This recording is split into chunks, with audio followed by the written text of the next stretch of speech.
दोस्तों ये रही संतों की बहुत ही सिद्ध और तपोई स्थली, जहां आज भी संत तपस्या कर रहे हैं निरंतर। और इन बड़ी बड़ी चट्टानों के नीचे एक गुफा है, उसी के अंदर महात्मा जी तपस्या करते हैं। और गुफा के सामने का कुछ दृश्य ऐसा है, इतने खूबसूरत ये दृश्य। दोस्तों यहाँ ऐसे कुछ सीढ़ियाँ बनी हुई हैं, जहाँ पे ऊपर नीचे आया जाया जाता है।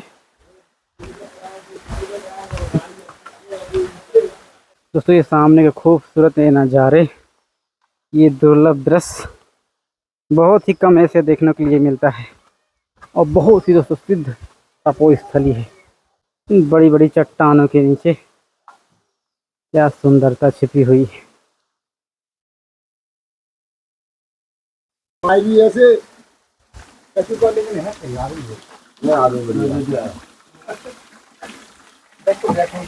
सुनो तो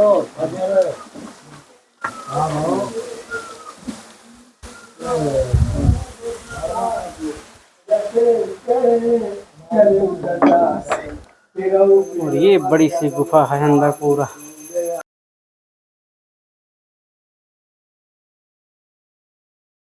अब जल मतलब बराब खड़ कर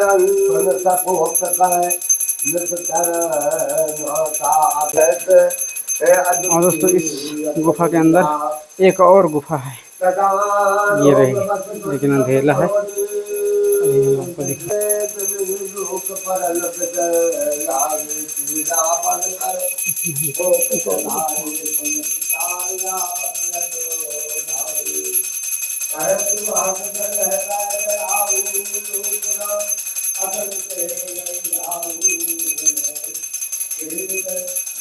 जय हो गुरुदेव भगवान।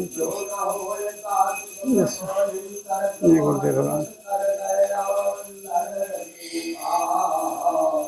जीवन का अंतिम लक्ष्य क्या होना चाहिए? जीवन का देखो अंतिम लक्ष्य यही है कि संसार को सृष्टि चलाने में सहायता करते हुए और लास्ट में भगवान के चरणों में समर्पित हो जाओ, भगवान की भक्ति करो।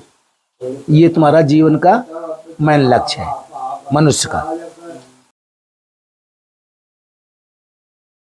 साथियों आप सभी को जय सिया राम। मैं रमेश पटेल आप सभी का स्वागत करता हूं आपके अपने चैनल धर्म की राह में। दोस्तों अभी हमें चित्रकूट के जंगल पे, और ये स्थान है बांके सिद्ध गुफा। दोस्तों इसकी बहुत बड़ी महिमा है, बहुत बड़ी गाथा है। क्योंकि जब भगवान श्री राम त्रेता काल में जब आए थे वनवास काल में यहाँ चित्रकूट, तो एक ऐसे स्थान था कि जहाँ यहाँ पे जो ऋषि रहते थे, सब ऋषि मुनि जा रहे थे भगवान श्री राम के दर्शन कर लें। लेकिन ये संत थे तो अपनी तपस्या में लीन थे, ये नहीं गए थे। भगवान श्री राम यहाँ स्वयं आए थे दर्शन देने के लिए। सिद्ध गुफा है दोस्तों, और बजरंग बली की सिद्ध मूर्ति है। तो वही चलते हैं दोस्तों। अभी महात्मा जो वो झरना आपको दिख रहा है, वहीं पे एक बड़ी सी गुफा है, तो वहीं पे संत मूर्ति रहकर भजन साधना करते हैं। दोस्तों अब चलते सीधे आपको और ये खूबसूरत दृश्यों के साथ महाराज जी के दर्शन कराते हैं। ये वाले दोस्तों झरने के नीचे जस्ट बड़ी सी एक चट्टान बनी हुई है, और इसी के अंदर बहुत बड़ी गुफा है जो देख रहे हैं आप। और अब हमारा सफ़र शुरू हो गया दोस्तों। एकदम से खड़ी चढ़ाई है तो थकान बहुत जल्दी लगती।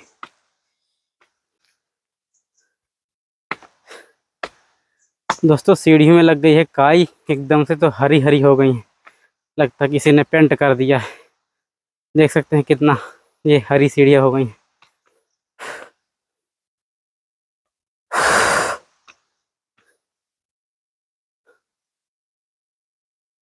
दोस्तों जंगलों की इस समय खूबसूरती बढ़ती ही जाएगी दिन प्रतिदिन, और सावन तक में एकदम से जंगल बहुत खूबसूरत लगने लगेंगे।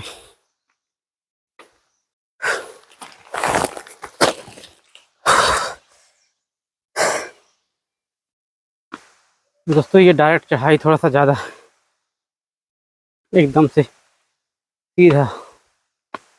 और देखिए ऊपर कुछ सीढ़ियाँ और बची हैं, लेकिन एकदम से चढ़ाई सीधी।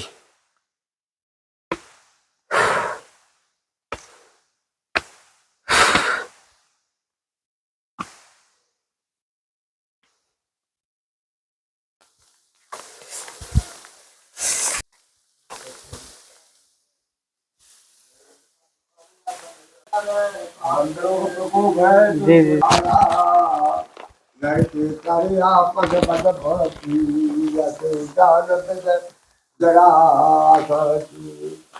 हे प्रभु मन समझ प्रास नहीं मोरे लखा ग्रंथ दरत मत मोरे कह अंबर भारत बह कर अब जन बसव बराब खल करन सुन मम बचन मान पर हरन दस मुख नैना गयो कठोर बसन दोस्तों ये महाराज जी का धोना है जहाँ पे हवन इत्यादि होता है। ऐसा दोस्तों पहाड़ का कुछ दृश्य ऐसा दिख रहा है और ये गुफा का प्रवेश द्वार है।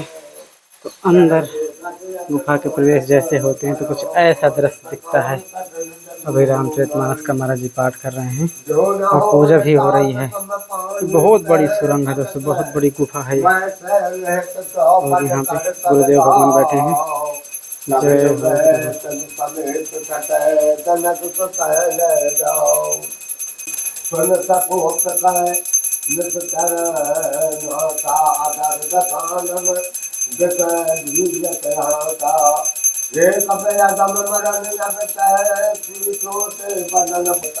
दोस्तों यहाँ पे चट्टान में बजरंग बली की मूर्ति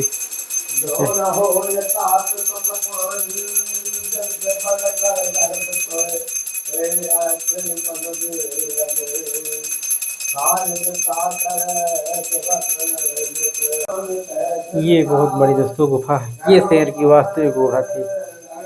ये वाली गुफा शेर की वास्तविक गुफा थी। चले पराए बालु कपुनाना त्राहि त्राहि अंगद हनुमाना पाई पाई रघुवीर गुसाई ये खल खाए काल की नाई ते देखे कपु सकल पराने दसौ चाप सायक संदाने। दोस्तों जय हो बजरंग बली की। अभी दोस्तों आप लोग बागे सिद्ध गुफा के बजरंग बली सिद्ध मूर्ति के दर्शन कर रहे हैं। जय हो। और गुफा अंदर से कुछ ऐसे दिखती है। आज निपात जुड़ा छाती हंस के छाड़ से बान प्रचंडा लक्ष्मण की सकल सत्य खंडा। तो दोस्तों ये खूबसूरत झरना जस्ट गुफा के बगल से क्या नज़ारा है और सामने कुछ ऐसा दिखता है।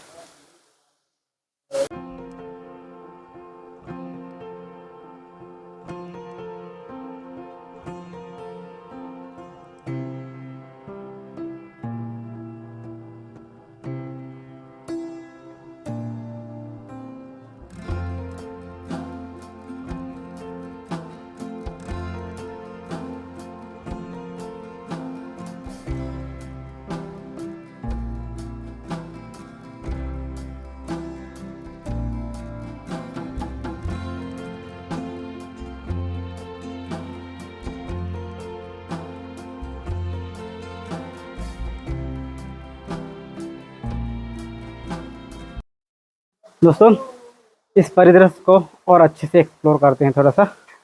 और ये बड़ी बड़ी चट्टानें, लेकिन दोस्तों आजकल क्या है, इस चट्टानों से जगह जगह से पानी निकलने लगता है। कुछ चट्टानों से निकलता है, देखो यहाँ जितनी भी जगह थी यहाँ से पानी निकल रहा है। और ये खूबसूरत क्या दृश्य है, बहुत ही मनमोहक। और जहाँ से झरना निकलता है उसे भी हम आपको दिखा ही देते हैं आगे।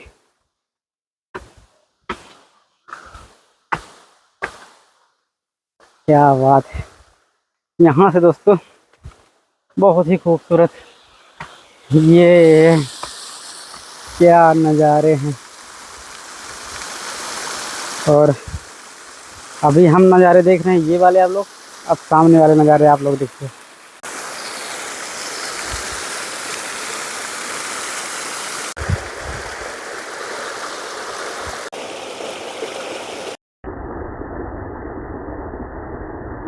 सीताराम सीताराम।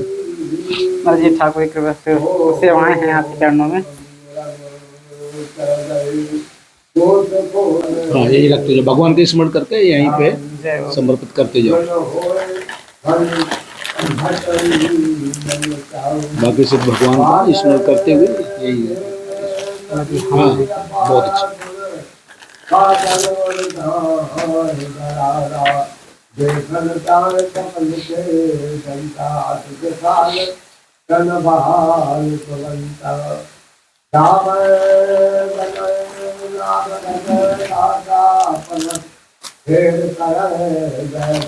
ये मजे इसमें धूप है। जी जी जी ठीक है, बहुत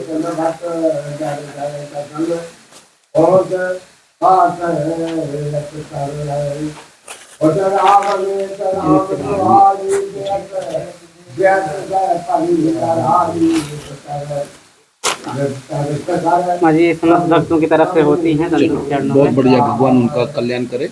सबसे पहले जानना चाहेंगे थोड़ा सा ये स्थान की महिमा के बारे में, जो यहाँ पे बजरंगबली विराजमान है। जी जी, इसको बांके सिद्ध गुफा क्यों कहते हैं? ये बांके सिद्ध गुफा है। इसको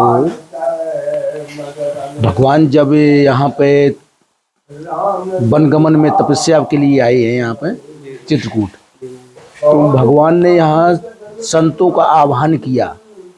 संतों को जब आह्वान किया तो सभी संत भगवान से मिलने के लिए गए। ये जो संत थे ये नहीं गए मिलने, तो भगवान ने वहाँ जानकारी करी कि कोई संत और तो नहीं रह गया। तो वहाँ संतों ने बताया कि एक संत उधर गुफा में रहते हैं तो वो नहीं आए हैं। तो भगवान ने कही ठीक है, वो नहीं आए तो वो बढ़िया असली संत हैं, उनके दर्शन करने हम जाएंगे। तो भगवान फिर यहाँ आए और फिर भगवान ने उनको बांके सिद्ध की उपाधि दी कि आप बांके सिद्ध हैं। तब से उन्हीं के नाम से ये गुफा बांके सिद्ध के नाम से जानी जाने लगी। उन संत जी के नाम से। हाँ हाँ, तो ये गुफा का भी करीबन 6-7 लाख वर्ष का रिकॉर्ड है पद्म पुराण में। हाँ, और ये गुफा तो मतलब हो सकता है सतयुग के टाइम से हो, लेकिन पद्म पुराण में इसका त्रेता से रिकॉर्ड दिखाया गया भगवान के आने के बाद है। तो ये आदिनाथ गुफा है। इसका महत्व जितना कामदगिरी का है उतना ही महत्व इस गुफा का है कि वहाँ भगवान ने वास किया, यहाँ भगवान चल के वहाँ आए उस संत से मिलने। तो ये बढ़िया सिद्ध स्थान है और सच्चे दिल से जो भगवान की स्मरण करके जुड़ता है, भगवान उसकी मनोकामना पूर्ति करते हैं। ये तो आप ऐसा से अब थोड़ा सा मनुष्य को नहीं मालूम होता हर चीजें के बारे में, उसे अनजाने में कुछ गलतियां हो गई थी पहले, अब वो सच्चे रास्ते पे आ गया है, तो क्या हमारे जो उसके पापों का वो हाँ वो उसको भगवान क्षमा कर देती है, लेकिन बशर्ते वो बिल्कुल प्रायश्चित कर लिया हो उसने, और प्रायश्चित करके उसको फिर उस रास्ते पे चलना ना हो। ये नहीं कि प्रायश्चित कर लिया और फिर वही कर्म करने लगा, पुराने वाले। हाँ तो वो नहीं माफ होगा। प्रायश्चित करके और फिर वो बिल्कुल साधु हो जाएगा, मतलब वो दुष्कर्म जो होते हैं उनको भूल जाएगा, सतमार्ग पे चलने लगेगा, तो उसका भगवान क्षमा कर देती है। लेकिन माँ जी कहते हैं कि जैसे आपने कोई क्रिया है तो आपको भोग तो भोगना पड़ेगा। वो है जैसे कि अपने यहाँ शासन प्रणाली है, तो प्रधानमंत्री तक तो जो आपने कर्म किए हैं उसको सजा भोगनी पड़ती है। अगर राष्ट्रपति के दरबार में चला जाता है तो राष्ट्रपति उसको अगर चाहता है तो माफ कर देता है, क्षमादान दे देता है। तो इसी तरीके से भगवान सर्वोपर हैं, भगवान के लिए कोई नियम नहीं है, वो तो अपने आप नियम में बंधे रहते हैं, लेकिन उनके लिए कोई नियम नहीं, वो जो चाहें वो कर सकते हैं। लेकिन उनको लगना चाहिए कि आप बिल्कुल अब आ चुके हैं। हाँ बिल्कुल, आप निर्मल होकर जब प्रायश्चित करेंगे तब ये काम होगा।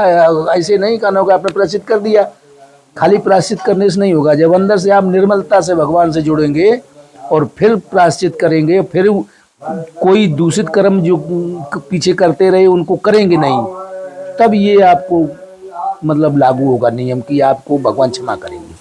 हाँ जी, ये पुण्य और पाप हमारी आत्मा से जुड़े होते हैं कि हमारे शरीर से जुड़े होते हैं? पुण्य पाप तुम्हारे मन से जुड़े होते हैं, ना आत्मा से जुड़े होते हैं और ना शरीर से जुड़े होते हैं, ये मन से जुड़े होते हैं। मन जो होता है यही मतलब पुण्य पाप करवाता है।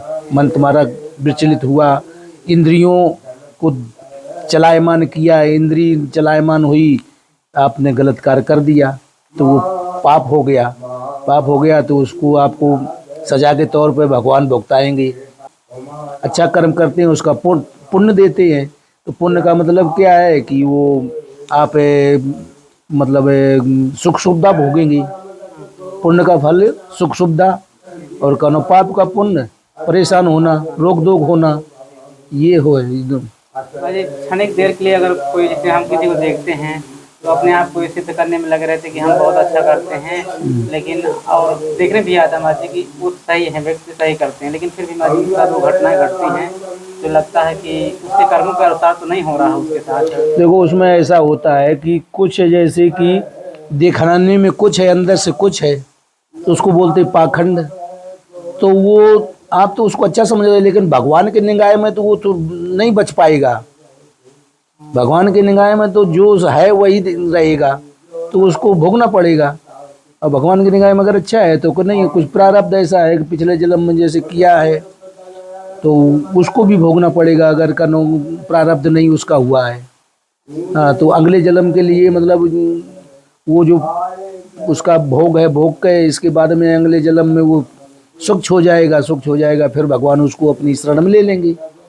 ये हर एक तरीके से भगवान की लीलाएं हैं, इसके विषय में ज़्यादा भ्रमित होने की आवश्यकता नहीं। कलयुग केवल नाम आधारा, सुमिर सुमिर नर उतरो पारा। कलयुग में इतनी सुविधा है कि भगवान ने बहुत साधारण कर दिया है। और योगों में तो शरीर को तपाना पड़ता था, यज्ञ करना पड़ता था, बहुत मेहनत करनी पड़ती थी, हैं। अब समझ लो कि जो सतयुग द्वापर त्रेता में 20 साल की तपस्या होती थी, वो एक दिन रात की तपस्या में फल मिल रहा है कलयुग में। जो 20 साल ब्रह्मचर्य करना पड़ता था या कनो तपस्या करनी पड़ती थी, शरीर को तपाना पड़ता था, कष्ट सहना पड़ता था, वो एक दिन अगर आदमी कर लेगा, एक दिन और रात, तो समझ लो 10 साल का ब्रह्मचर्य का फल मिल जाएगा, 10 साल का तपस्या का फल मिल जाएगा। अरे इतनी बड़ी महिमा फिर लोग का कैसे? अब ये करते क्या, अभी कलयुग का प्रभाव है? लोग उस चीज को समझ नहीं पाते ना, सच्चाई को समझना बहुत कठिन है? और जो सच्चाई को समझ जाता है वो करता है, करता क्यों नहीं है? जी, अगर इस पूरे जीवन का सार देखा जाए, चाहे वो एक बैरागी का हो, गृहस्थ का हो, किसी का भी हो, क्या है माजी इस जीवन का अंतिम लक्ष्य क्या होना चाहिए? जीवन का देखो अंतिम लक्ष्य यही है कि संसार को सृष्टि चलाने में सहायता करते हुए और लास्ट में भगवान के चरणों में समर्पित हो जाओ, भगवान की भक्ति करो। ये तुम्हारा जीवन का मेन लक्ष्य है मनुष्य का।